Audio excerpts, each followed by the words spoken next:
Hello बच्चों। आज से हम 11वीं क्लास की साइंस क्लास ऑनलाइन शुरू कर रहे हैं। तो सभी बच्चे, आज तो आपकी इंट्रोडक्शन क्लास होगी केवल रसायन विज्ञान में। कल से आपकी रेगुलर क्लास शुरू हो जाएंगी।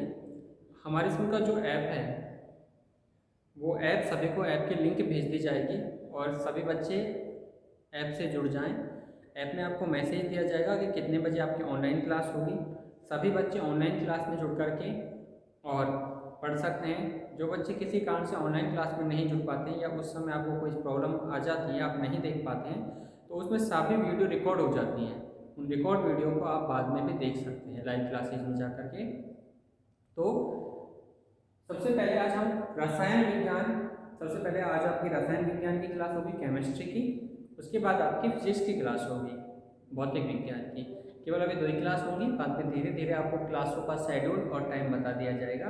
आज केवल शुरू की क्लास है, तो आपको 20-25 मिनट जितना भी टाइम मिलेगा उतने टाइम में आपको केवल इंट्रोडक्शन, सामान्य परिचय रसायन विज्ञान का, उससे संबंधित परिभाषाएं, रसायन विज्ञान में आप क्या क्या पढ़ते हैं वो सभी बातें आपको बताई जाएंगी। आज आपको केवल समझाया जाएगा, कुछ भी लिखाया नहीं जाएगा। लेकिन कल की जो क्लास होगी, उन कल की क्लासों में आप सभी बच्चे जुड़ कर के और ऑनलाइन जब बैठें तो अपनी नोटबुक लेकर के साथ में बैठें, ताकि जो भी आपको पढ़ाया जाए उस सभी को आप अच्छे से नोट कर सकें और अच्छे से नोट्स बना सकें। जैसा आप ऑफलाइन क्लास में पढ़ते हो वैसे ही आपको ऑनलाइन क्लास में पढ़ना है। किसी भी प्रकार से आपकी पढ़ाई जो है वो नहीं रुकनी चाहिए। परिस्थितियाँ कुछ भी हैं, कुछ समय बाद परिस्थितियाँ बदल जाएंगी और एजुकेशन, विद्या जो है हमेशा काम में आती है। तो पढ़ाई आपकी नहीं रुकनी चाहिए, पढ़ाई आपकी लगातार चलती रहनी चाहिए। तो चलिए, सबसे पहले आप ये समझ लीजिए कि रसायन विज्ञान क्या है, रसायन विज्ञान को क्यों पढ़ा जाता है, रसायन विज्ञान के क्षेत्र क्या है और किस प्रकार से हम रसायन विज्ञान का अध्ययन करें।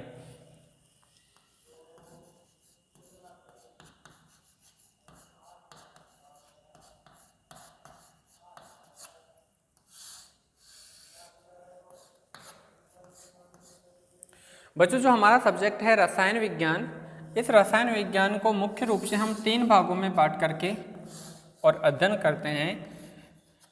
सबसे पहले जो रसायन विज्ञान है उसमें आप पढ़ते हैं अकार्बनिक रसायन विज्ञान।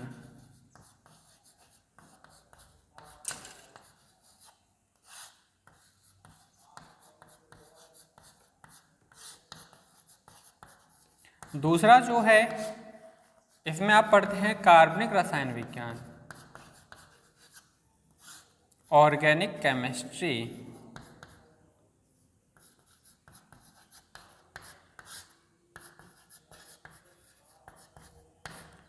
और तीसरा जो है, इस तीसरे भाग में आप पढ़ते हैं भौतिक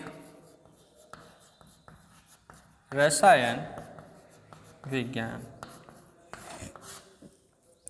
अब ये समझ लीजिए आप कि इस रसायन विज्ञान को 3 भागों में क्यों बांटा गया है।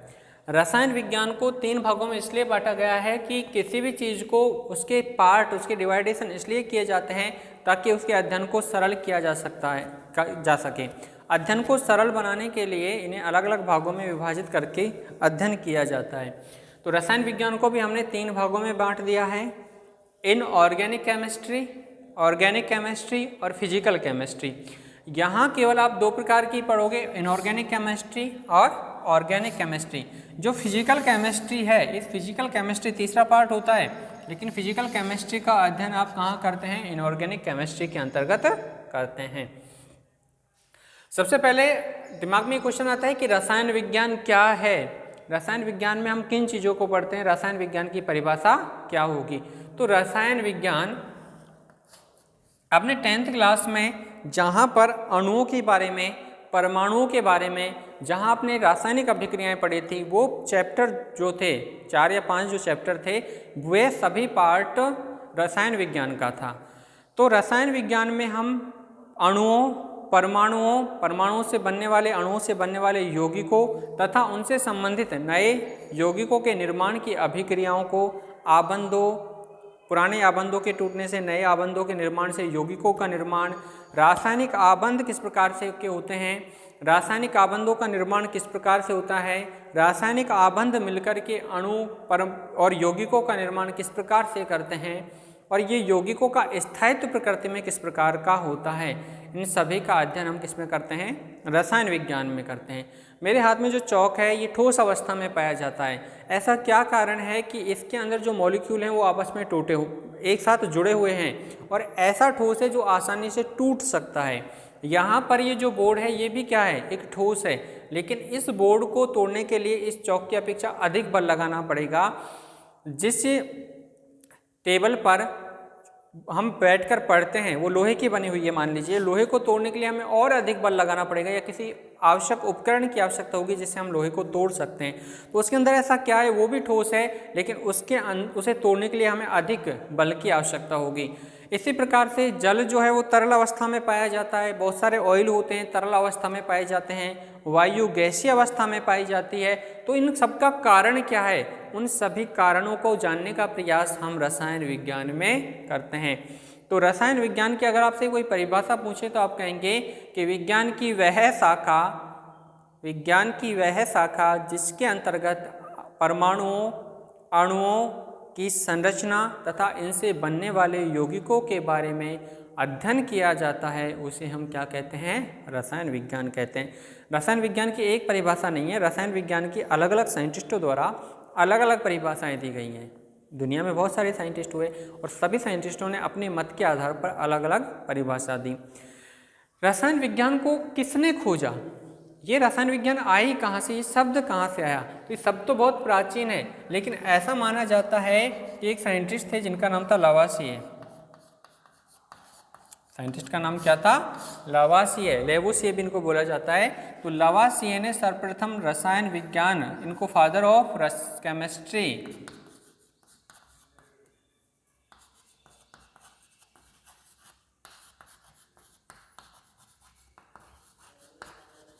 लेवोसिए को फादर ऑफ केमिस्ट्री कहा जाता है।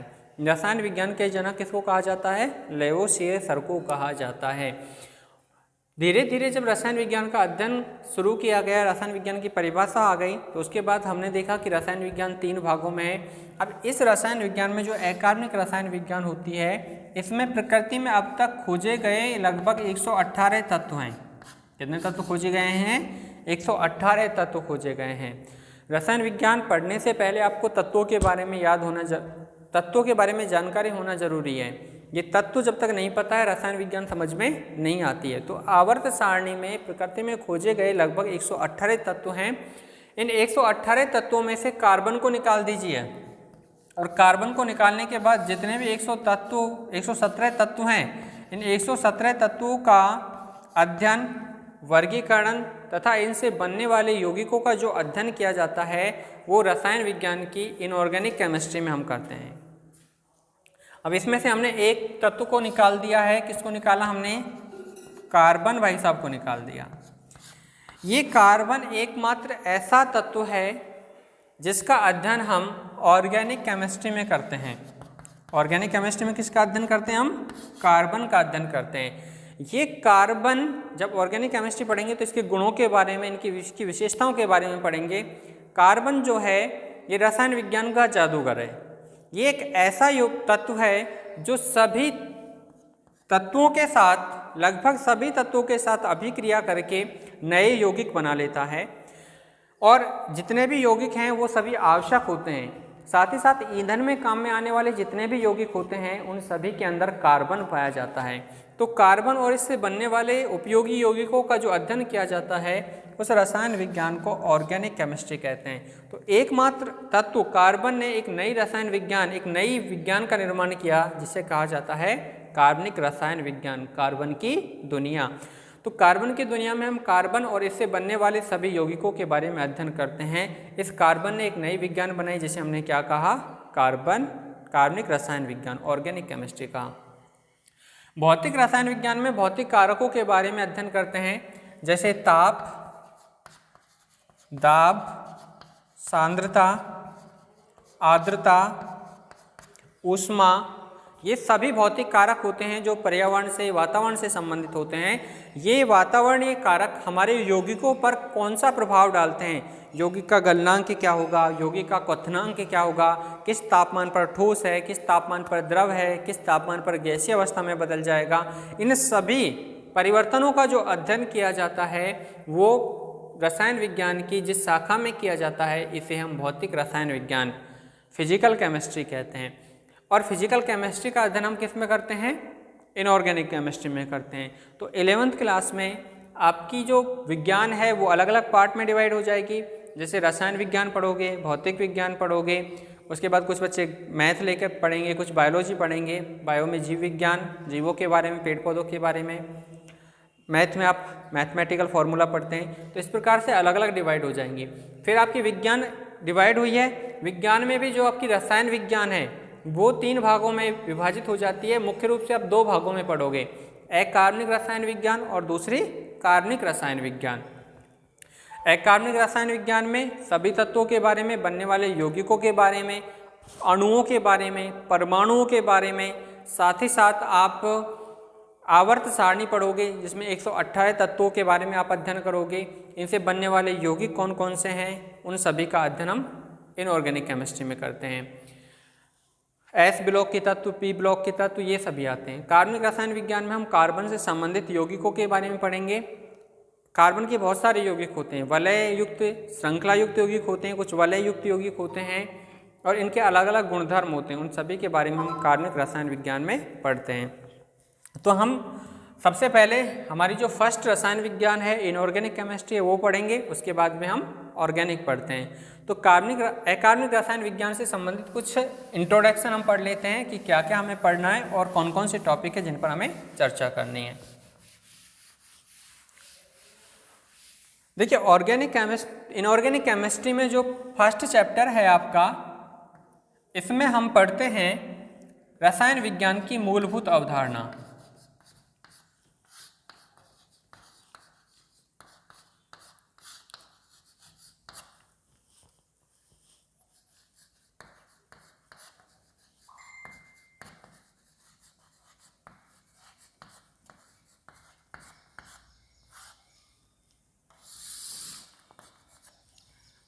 लेसन नंबर फर्स्ट है रसायन विज्ञान की मूलभूत अवधारणा। दूसरा पार्ट होता है परमाणु। तीसरा पार्ट जो होता है वो होता है आबंध की संरचना, आबंधों की प्रकृति। लेसन नंबर 4 में हम पढ़ते हैं आवर्त सारणी। लेसन नंबर 5 में हम पढ़ते हैं ऊष्मागतिकी के नियम। तो इस प्रकार से अकार्बनिक रसायन विज्ञान में हम केवल 117 तत्वों के बारे में अध्ययन करते हैं। फिर फिजिकल केमिस्ट्री आ जाती है, भौतिक रसायन विज्ञान पढ़ते हैं। रसायन विज्ञान की जो मूलभूत अवधारणा है, मूल कारक कौन कौन से, उनके बारे में हम लेसन नंबर फर्स्ट में पढ़ते हैं। तो सबसे पहले रसायन विज्ञान को पढ़ने के लिए सबसे मूल कारक जो होता है रसायन विज्ञान का, मूल कारक होता है परमाणु। रसायन विज्ञान को पढ़ने के लिए हमें परमाणु के बारे में अध्ययन जरूरी है। परमाणु की प्रकृति, परमाणु से बनने वाले अणु, अणु से यौगिकों का निर्माण होता है और उसके बाद हम रसायन विज्ञान का अध्ययन करते हैं। तो मूलभूत अवधारणा में हम परमाणु पढ़ते हैं और परमाणुओं से किस प्रकार से अणु का निर्माण होता है, उन सभी कारकों का अध्ययन करते हैं कि परमाणु मिलकर के किस प्रकार से अणु बनाते हैं। अणुओं का जो समूह होता है उसे हम यौगिक कहते हैं और यौगिक जो होते हैं ये मिश्रण के रूप में भी पाए जाते हैं, मिश्रण का निर्माण होता है और इन्हीं से हम पदार्थ का अध्ययन करते हैं। ये जो पदार्थ होते हैं, प्रकृति में पदार्थ 3 अवस्थाओं में पाए जाते हैं। मुख्य रूप से पदार्थ जो हैं उनकी बहुत सारी अवस्थाएं होती हैं, लेकिन मुख्य रूप से हम 3 भागों में विभाजित करते हैं। पदार्थ 3 अवस्थाओं में पाया जाता है। पदार्थ की एक अवस्था है ठोस अवस्था, दूसरी अवस्था होगी द्रव अवस्था और तीसरी अवस्था होती है गैसीय अवस्था।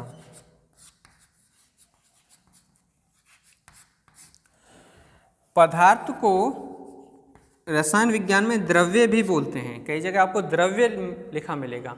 द्रव्य का मतलब होता है पदार्थ और द्रव का मतलब होता है तरल। तो ये ध्यान रखना है, अंतर आपको कहीं आपको द्रव लिखा मिलेगा और कहीं पर आपको द्रव्य मिलेगा। तो द्रव्य का मतलब पदार्थ और द्रव का मतलब तरल। तो पदार्थ को हम 3 भागों में बांटते हैं। पदार्थ की 3 अवस्थाएं होती हैं, ठोस अवस्था, द्रव अवस्था और गैसीय अवस्था। कुछ साइंटिस्टों ने इन पदार्थों की चौथी और पांचवी अवस्था भी बता रखी है। चौथी अवस्था का नाम है प्लाज्मा और पांचवी अवस्था है बॉस आइंस्टीन कंडेंसेट, जिसे शॉर्ट में बीईसी बोला जाता है। तो पदार्थ की 5 अवस्थाएं होती हैं, लेकिन जब हम अध्ययन करते हैं तो ये पढ़ते हैं कि मुख्य रूप से पदार्थ की 3 अवस्थाएं होती हैं, ठोस अवस्था, द्रव अवस्था और गैसीय अवस्था। और इन अवस्थाओं के आधार पर ही हम रसायन विज्ञान में अध्ययन करते हैं। तो पदार्थ की सबसे छोटी इकाई जो होती है वो सबसे सूक्ष्मतम इकाई होती है परमाणु। परमाणु के मिलकर के बनाते हैं अणु, अणुओं से बनता है यौगिक, यौगिक जो होते हैं वो मिलकर के पदार्थ, सभी वस्तुओं को संयुक्त रूप से हम पदार्थ बोल देते हैं। और पदार्थ की 3 अवस्थाएं होती हैं। लेकिन जब साइंटिस्टों ने अध्ययन शुरू किया था, पढ़ना शुरू किया था, समझने लगे थे जब प्रकृति को, तो उनके सामने एक चुनौती थी। उन्होंने प्रकृति के सभी पदार्थों को सतत पाया था, जैसे ये बोर्ड है बिल्कुल सतत है। तो उस समय इतनी दिमाग जो था इतना विकसित नहीं था, सोच इतनी विकसित नहीं थी, इसलिए साइंटिस्टों का मानना था कि पदार्थ जो होते हैं वो सतत रूप से पाए जाते हैं। यदि इनको तोड़ा जाता है तो ये खंडित हो जाते हैं, विभाजित हो जाते हैं, टूट जाते हैं, इसलिए इनका खंडन संभव नहीं है। लेकिन धीरे धीरे वैज्ञानिकों ने आगे अध्ययन किया और हमारे एक महर्षि कणाद नाम के एक साइंटिस्ट थे, जिनको महर्षि कणाद कहते हैं, संत थे। महर्षि कणाद ने सबसे पहले ये कहा कि प्रकृति में उपस्थित पदार्थों को लगातार यदि तोड़ते जाएंगे, छोटा करते जाएंगे, तो हमें एक ऐसा मूल बिंदु, एक मूल रूप प्राप्त होगा। उस पदार्थ को छोटा करने के बाद, उस मूल बिंदु तक, उस मूल रूप तक पहुंचने के बाद उसे पुनः विभाजित नहीं किया जा सकता है। और उस अवस्था को उन्होंने परम अणु नाम दिया था, जिसको बाद में परमाणु कर दिया गया। सबसे पहले शब्द कौन सा आया? परम अणु शब्द आया कि पदार्थों को लगातार तोड़ते तोड़ते हम एक ऐसी अवस्था तक पहुंच जाएंगे कि उसे और अधिक विभाजित नहीं किया जा सकता है। आगे जाकर के साइंटिस्टों ने, डाल्टन नाम के एक साइंटिस्ट आए थे और डाल्टन ने इस परम अणु को, जो महर्षि कणाद थे उन्होंने जो परम अणु दिया था उसको डाल्टन ने क्या नाम दे दिया? परमाणु नाम दे दिया। और परमाणु की परिभाषा शुरू हो गई। परमाणु एक लैटिन भाषा का शब्द है। परमाणु कौन सी भाषा का शब्द है? लैटिन भाषा का शब्द है, जिसका मतलब होता है अनकटेबल। ये एटोमियो शब्द से बना है और इसका अर्थ होता है अनकटेबल, कि जिसको और अधिक विभाजित नहीं किया जा सकता, जिसको और अधिक नहीं तोड़ा जा सकता, जिसको और अधिक नहीं काट सकते हैं, उसे हम क्या कहते हैं? परमाणु कहते हैं। तो परमाणु सबसे पहले परम अणु के रूप में आया था, पदार्थ की सूक्ष्मतम अवस्था होती है। अब यहाँ से परिभाषा शुरू होती है परमाणु की।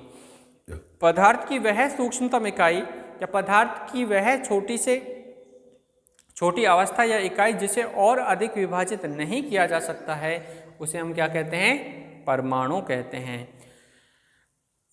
परमाणु का स्वतंत्र अस्तित्व संभव नहीं है। यदि प्रकृति में हमें कोई भी परमाणु मिलता है तो परमाणु जो है उसका स्वतंत्र अस्तित्व संभव नहीं है। अब क्यों नहीं है ये आप आगे पढ़ेंगे कि परमाणु स्वतंत्र अवस्था में क्यों नहीं पाए जाते हैं। ये जो परमाणु होते हैं आपस में मिलकर के, ये स्वतंत्र अस्तित्व नहीं है, इसलिए ये आपस में मिलकर के अणु बना लेते हैं। परमाणु का स्वतंत्र अस्तित्व संभव नहीं है, इसलिए परमाणु आपस में मिलकर क्या करते हैं? अणु बना लेते हैं। जब अणु का निर्माण हो जाता है तो अणु का स्वतंत्र अस्तित्व संभव होता है। आपसे पूछे अणु क्या है? अणु भी पदार्थ की सबसे छोटी इकाई है। अणु भी क्या है? पदार्थ की सबसे छोटी इकाई है। तो अणु के अंदर पदार्थ के समस्त गुण विद्यमान होते हैं और अणु का स्वतंत्र अस्तित्व संभव होता है। परमाणुओं का समूह होता है, पदार्थ की सबसे छोटी इकाई होती है और इसके अंदर पदार्थ के समस्त गुण विद्यमान होते हैं। एक एग्जाम्पल लेते हैं हम परमाणु और अणु को समझने के लिए। मान लीजिए आपने एक गिलास में जल भर रखा है, इसके अंदर क्या भरा हुआ है? पानी भरा हुआ है। तो जल का रसायन विज्ञान में सूत्र होता है H2O। जल जो मिलकर बना होता है इसके अंदर हाइड्रोजन के और ऑक्सीजन के मॉलिक्यूल आपस में जुड़े होते हैं। हाइड्रोजन अणु और ऑक्सीजन का अणु परमाणु आपस में, हाइड्रोजन परमाणु ऑक्सीजन परमाणु आपस में मिलकर के जल का एक अणु बनाता है। अब इस जल की संरचना में हाइड्रोजन के 2 परमाणु और ऑक्सीजन का 1 परमाणु आपस में मिलकर इसने जल बनाया। तो इसमें आपको 2 हाइड्रोजन 1 ऑक्सीजन दिखाई दे रहा है। इसकी जो संरचना होती है वो इस प्रकार से होती है, जिसमें 2 हाइड्रोजन और 1 ऑक्सीजन आपको दिख रहा है। ऑक्सीजन जो है दोनों हाइड्रोजन के साथ जुड़ा हुआ है। अब यदि आप परमाणु की बात करें तो जब आप परमाणु की बात करेंगे तो हाइड्रोजन के 2 परमाणु अलग हैं, ऑक्सीजन का 1 परमाणु अलग है। हाइड्रोजन के गुणधर्म अलग होंगे, स्वाद, रंग, गंध अलग होंगे। ऑक्सीजन के रंग, गंध और स्वाद अलग होंगे। तो यहाँ पे परमाणु को अगर अलग अलग पृथक करके आप टेस्ट करेंगे तो इसके गुण जो हैं जल से अलग मिलेंगे। लेकिन जब ये परमाणु मिलकर के अणु बना लेते हैं तो अणु बनाने के बाद ये परमाणु अपने गुणों को छोड़ देते हैं और नए गुण एब्जॉर्ब कर लेते हैं, नए गुण संश्लेषित कर लेते हैं। इसलिए अणु के अंदर पदार्थ के समस्त गुण पाए जाते हैं। अब इसके अंदर मान लीजिए H2O के 1000 अणु उपस्थित हैं। ये एक अणु है, ऐसा कितने हैं? 1000 अणु हैं। इसमें से आप ऊपर से जल की 1 बूंद निकाल लीजिए, जल का 1 अणु निकाल के टेस्ट कीजिए, बीच में से 1 अणु निकाल के टेस्ट कीजिए, अंदर से 1 अणु निकाल के टेस्ट कीजिए। संपूर्ण जल का स्वाद एक जैसा होगा। इसलिए पदार्थ की वह छोटी से छोटी इकाई, अणु की परिभाषा क्या लिखोगे? पदार्थ की वह छोटी से छोटी इकाई जिसमें पदार्थ के समस्त गुण विद्यमान होते हैं अणु कहलाती है। और अणु के अंदर समूह तो परमाणुओं का है, लेकिन अणु से परमाणुओं को सामान्य भौतिक विधियों द्वारा पृथक नहीं कर सकते। आपको हाइड्रोजन ऑक्सीजन को यदि पृथक करना है तो रासायनिक विधि काम में लेनी पड़ेंगी, रासायनिक अभिक्रियाएं करानी होंगी, तब जाके हाइड्रोजन और ऑक्सीजन पृथक होगा। ऐसा नहीं आपने जल को गर्म किया, आपने जल को ठंडा किया या कोई और भौतिक प्रक्रम छानना, निस्यंदन, उबालना, ये सब क्या है? भौतिक प्रक्रम है। तो इन सभी भौतिक प्रक्रमों के माध्यम से आप जल में से हाइड्रोजन ऑक्सीजन को पृथक नहीं कर सकते। यदि आप इसको गर्म करोगे तो इसकी वाष्प बनेगी और वाष्प के अंदर भी क्या है? H2O उपस्थित है। इसको आप ठंडा करोगे तो इसके आइस बन जाएगी, बर्फ, और बर्फ के अंदर भी क्या है? H2O उपस्थित है।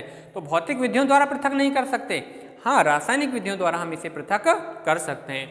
तो यहाँ पर परमाणु और अणु की आपको परिभाषा मैंने समझाई है कि परमाणु ये होते हैं, अणु ये होते हैं।